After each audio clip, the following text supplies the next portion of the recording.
BA and BSc part 3 online classes में आपका स्वागत है।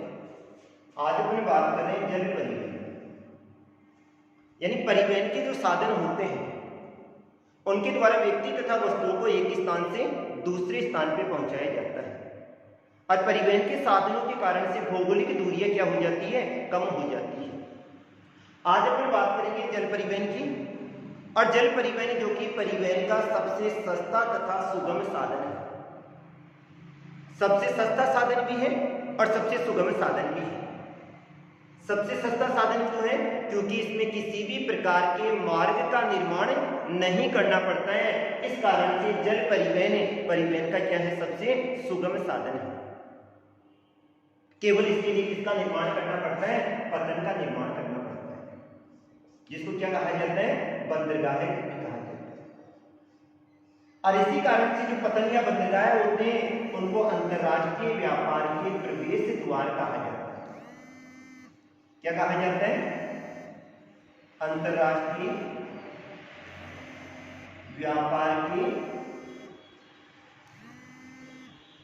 प्रवेश द्वार। जल परिवहन जो कि परिवहन का सबसे सुगम तथा सस्ता साधन है। सुगम तथा सस्ता साधन क्यों है? क्योंकि इसमें किसी भी प्रकार के मार्ग का निर्माण नहीं करना पड़ता है, केवल इसके लिए पतन का निर्माण करना पड़ता है।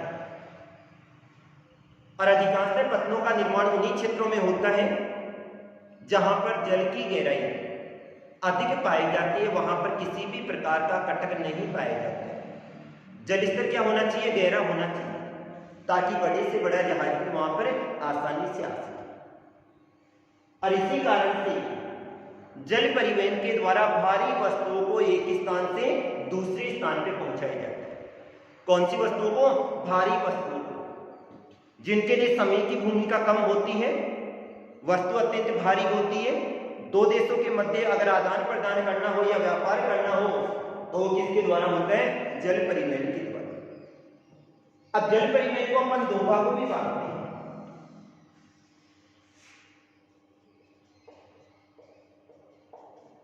एक आंतरिक जल परिवहन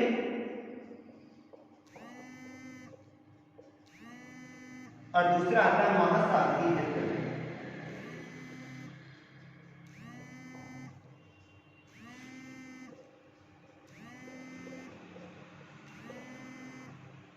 आंतरिक जल परिवहन जो कि देश के आंतरिक भागों में होता है, अर्थात किसमें होता है? या तो नदियों में होता है या नहरों में होता है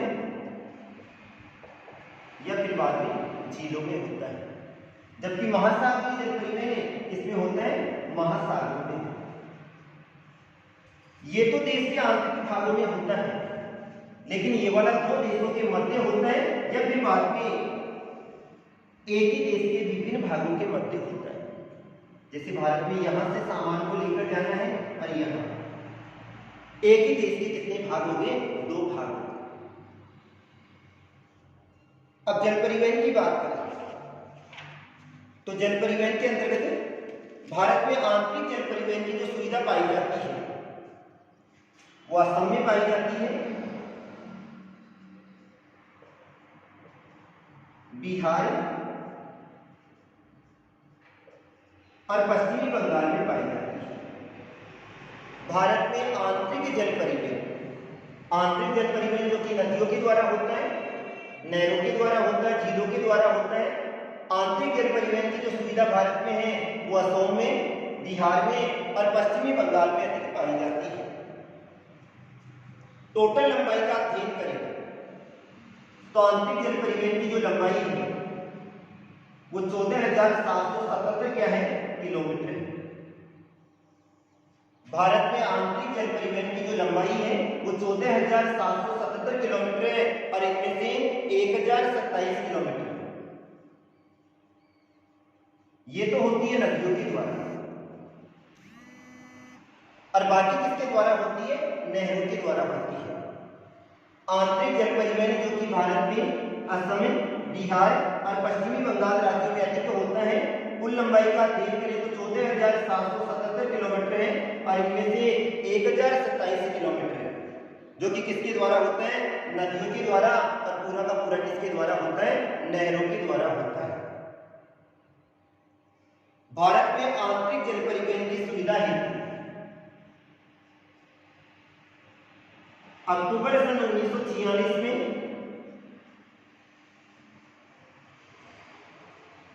एक समिति का गठन किया गया था, और वो है भारतीय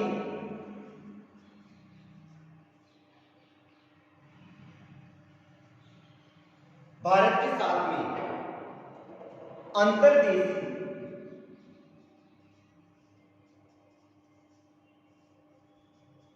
जलमार्ग प्राधिकरण का गठन किया। भारत में आंतरिक जल परिवहन के सुचारू रूप से संचालन हेतु अक्टूबर सन 1946 में भारतीय अंतर्देशीय जल मार्ग प्राधिकरण का गठन किया गया था, और इसका जो मुख्यालय है वो कहां पर है? नोएडा में।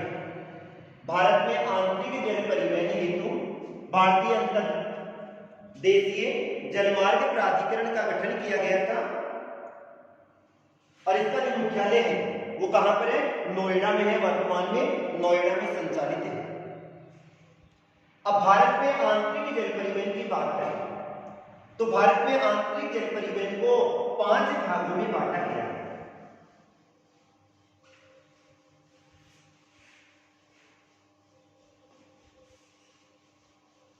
मुख्य आंतरिक जलमार्गों की बात करें तो 5 मुख्य आंतरिक जलमार्ग हैं, और ये वाले 5 मुख्य आंतरिक जलमार्गों में तो अपन बात कर रहे हैं राष्ट्रीय जलमार्ग।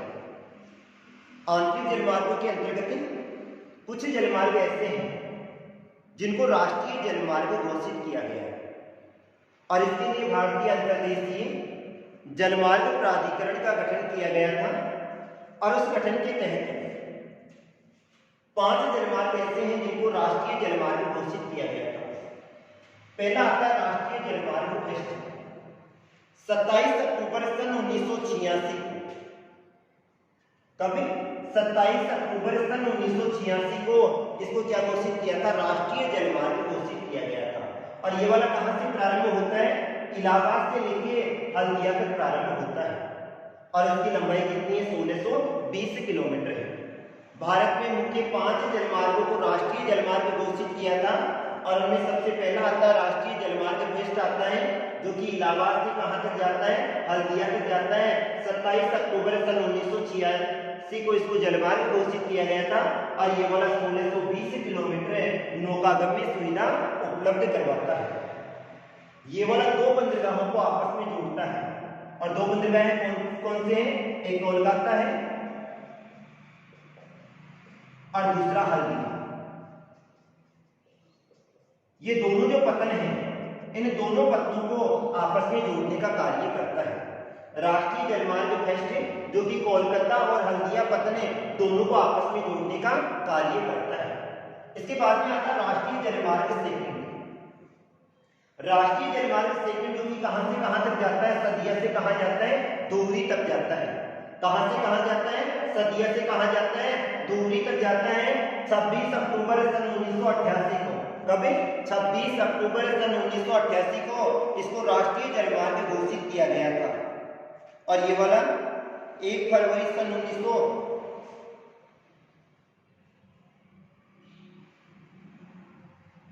26 अक्टूबर सन 1988 को इसको जलमार्ग घोषित किया गया था, और 891 किलोमीटर क्या है इसकी लंबाई है।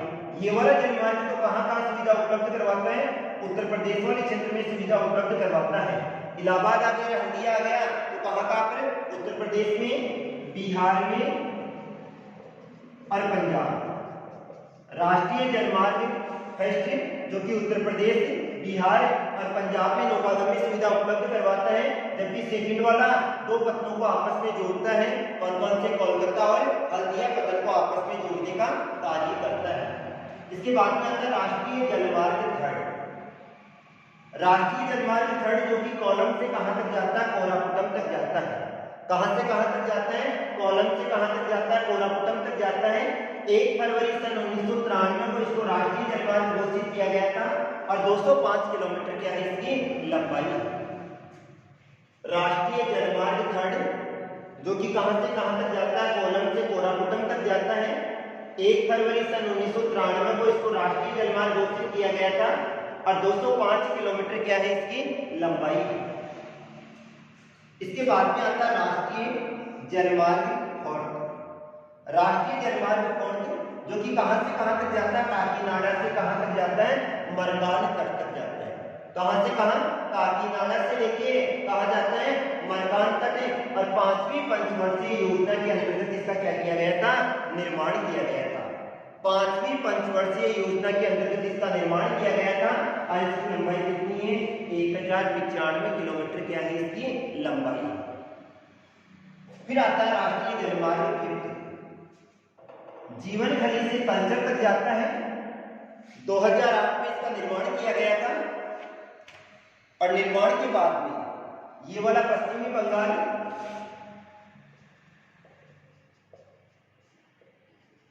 और उड़ीसा, पश्चिमी बंगाल और उड़ीसा में नौकागम्य सुविधा उपलब्ध करवाता है और इसकी वर्तमान में लंबाई निर्धारित नहीं की गई है क्योंकि इसको और भी आगे बढ़ाया जाना प्रस्तावित है। तो भारत के 5 मुख्य जलमार्ग हैं। राष्ट्रीय जलमार्ग पश्चिम इलाहाबाद से हल्दिया, राष्ट्रीय जलमार्ग सेकंड सदिया से धुबरी, राष्ट्रीय जलमार्ग थर्ड कोल्लम से कोरापुटम, राष्ट्रीय जलमार्ग फोर्थ काकीनाडा से मरगान तट और राष्ट्रीय जलमार्ग फिफ्थ जीवनखली से कल्चर। इनको यानी नौकागम्य के अंतर्गत लिया जाता है जो कि आंतरिक जल परिवहन की सुविधा उपलब्ध करवाते हैं। तो ये तो थे अपने आंतरिक जल परिवहन।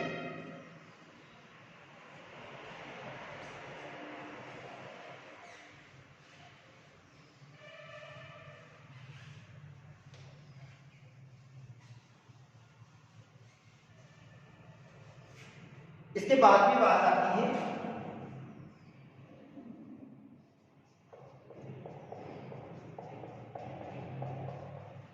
महासागरीय जल परिवहन।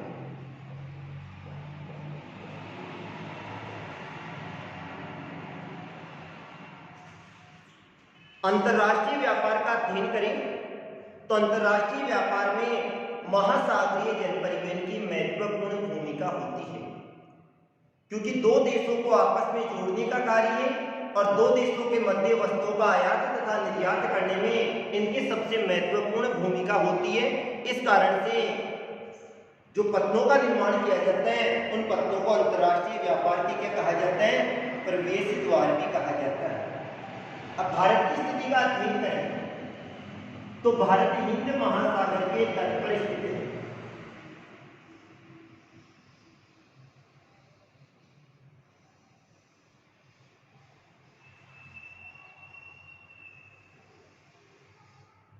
भारत की स्थिति का अध्ययन करें तो भारत हिंद महासागर के कहां पर स्थित है, तट पर स्थित है। और हिंद महासागर के तट पर स्थित होने के कारण से ये वाला सबसे अधिक आंतरिक जल महासागरीय जल परिवहन की सुविधा उपलब्ध करवाता है। इधर वाले भाग में तो क्या आ जाता है, अरब सागर है,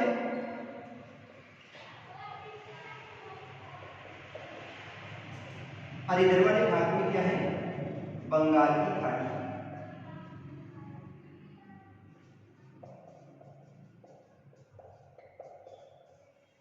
महासागरीय जल परिवहन हेतु सबसे पहले पतन का निर्माण किया जाता है। और भारत का अध्ययन करें तो भारत में मुख्य 12 पतन हैं प्लस एक और सम्मिलित कर लिया गया है। अतः भारत में कुल मिलाकर 13 पतन हैं। ये तो मुख्य पतन होंगे और इसके अलावा 187 छोटे पतन हैं।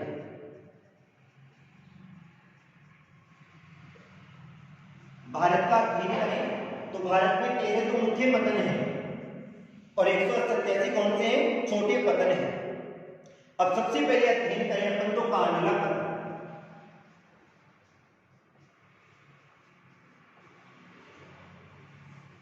कांडला पतन जो कि कहां पर स्थित है, गुजरात की कच्छ की खाड़ी। कहां पर स्थित है, गुजरात में कच्छ की खाड़ी पर स्थित है। और यहां पर क्या निकलता है, खनिज तेल निकलता है। अतः खनिज तेल को एक स्थान से दूसरे स्थान पर पहुंचाने हेतु किसका निर्माण किया गया है, कांडला पतन का निर्माण किया गया है। इस पतन को मुक्त व्यापार क्षेत्र भी घोषित किया गया है, क्योंकि इसके अंतर्गत जिन वस्तुओं का एक स्थान से दूसरे स्थान पर आदान प्रदान होता है उनमें किसी भी प्रकार की टैक्स की भूमिका नहीं होती है, अतः इसको मुक्त व्यापार क्षेत्र घोषित किया गया है। और उत्तरी भारत, ये उत्तरी भारत का भाग है, फिर तो कौन सा आ जाएगा, स्तरीय भाग आ जाएगा। अतः उत्तरी भारत को जो वस्तुएं उपलब्ध करवाता है वो कौन सा पतन उपलब्ध करवाता है, कांडला पतन ही उपलब्ध करवाता है। यहां से पेट्रोल, रसायन, उर्वरक आदि पदार्थों का क्या किया जाता है, निर्माण और निर्यात किया जाता है। इसके बाद में आ जाता है मुंबई पतन।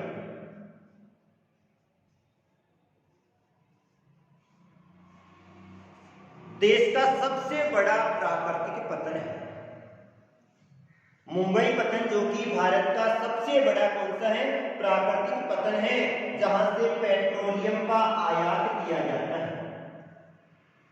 मुंबई पतन जो कि भारत का सबसे बड़ा प्राकृतिक पतन है और यहां से पेट्रोलियम का आयात किया जाता है और देश के अधिकांश जो व्यापार होता है वो इसी भाग से होता है। और यहां पर समुद्री यातायात इसी सर्वाधिक, समुद्री जो यातायात होता है वो इसी पतन पर संचालित होता है, क्योंकि यहां पर जनसंख्या भी अधिक निवास करती है। इसके बाद में आता है मालमगांव पतन।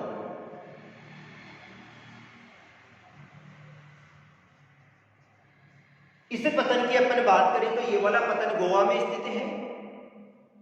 इस पतन के निर्माण के कारण से पर्यटन को सबसे अधिक बढ़ावा मिला है।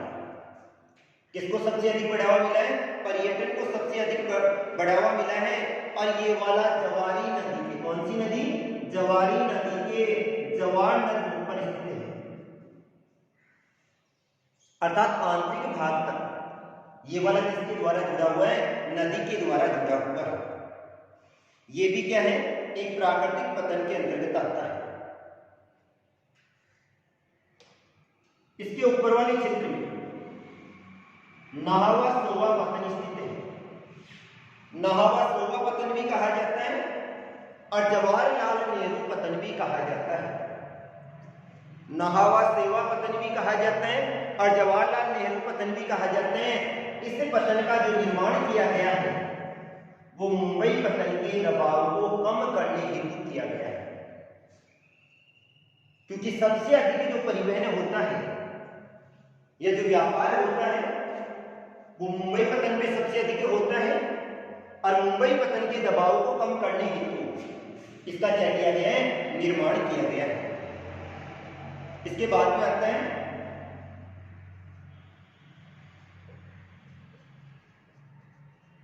न्यू मंगलोर पतन। न्यू मंगलोर पतन जो कि कहां पर स्थित है, कर्नाटक राज्य में स्थित है। यहां पर एक मुख्य क्षेत्र है कुद्रेमुख। कौन सा है, कुद्रेमुख है। और कुद्रेमुख पतन पर लोहा अयस्क पाया जाता है। अतः इस पतन के द्वारा यहां से लोहा अयस्क का क्या किया जाता है, निर्यात किया जाता है। ये वाला पतन रेल लाइन के द्वारा और NH-17 के द्वारा मुंबई और कोच्चि से आपस में जुड़ा हुआ है। इधर से किससे आपस में जुड़ा हुआ है, मुंबई से और कोच्चि से आपस में क्या हुआ है, जुड़ा हुआ है। इसके बाद में आता है तूतीकोरिन।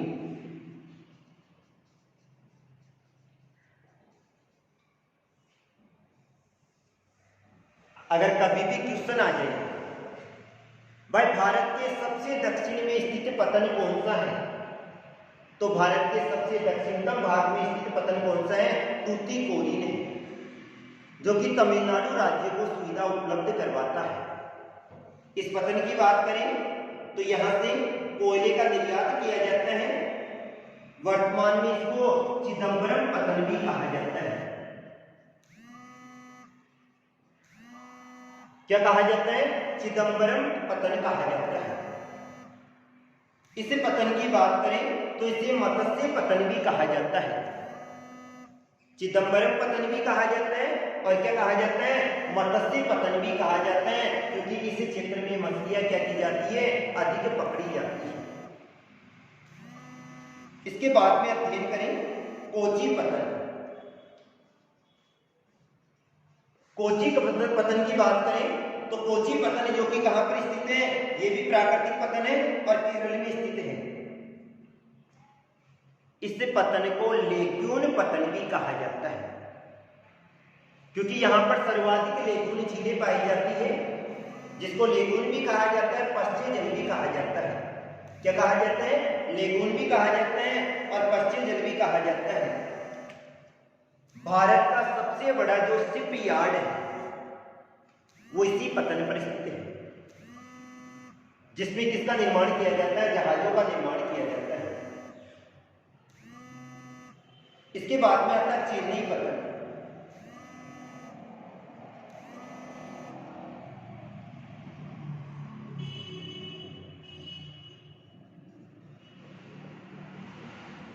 चेन्नई पतन की बात करें तो पूर्वी तट पर स्थित है और ये वाला देश का सबसे पुराना कृत्रिम पतन है। भारत के सबसे पुराने अगर कृत्रिम पतन की बात करें तो कौन सा है, चेन्नई पतन है, जहां से पेट्रोलियम और लोहा इसका व्यापार किया जाता है। ये वाला तमिलनाडु वाले क्षेत्र से कंजापुरम नहर के द्वारा आपस में जुड़ा हुआ है और आंतरिक भाग तक जल परिवहन की सुविधा उपलब्ध करवाते हुए वस्तुओं का क्या करता है, व्यापार करता है। इसके बाद में आ जाते हैं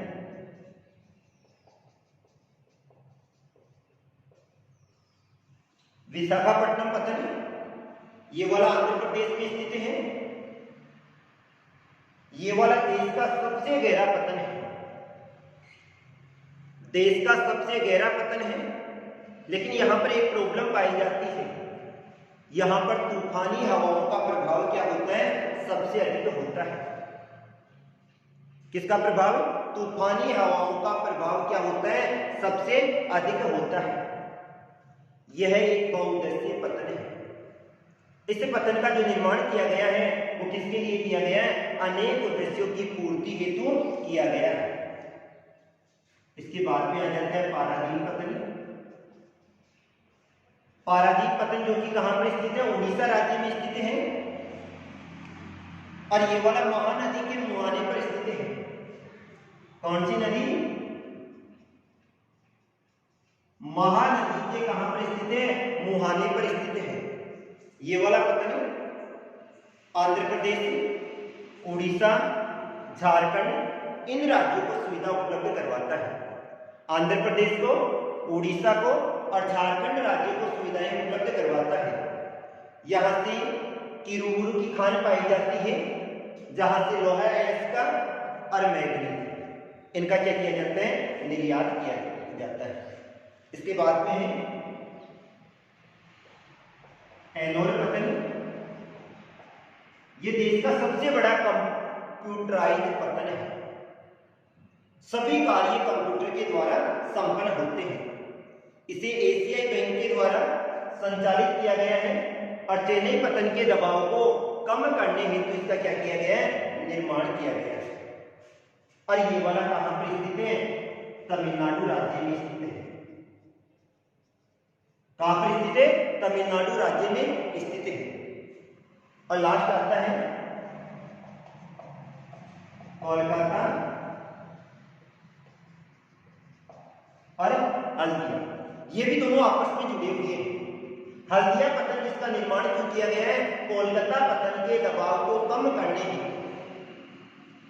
हल्दिया पतन का निर्माण किया गया है। और ये वाला समुद्र तल से 148 किलोमीटर दूर हुगली नदी के किनारे पर स्थित है। कौन सी नदी आती है, हुगली नदी के किनारे पर स्थित है। ये इसका सहायक पतन है और इसे डायमंड हार्बर भी कहा जाता है। तो ये तो थे अपने पतन। आज के लिए इतना ही, थैंक यू।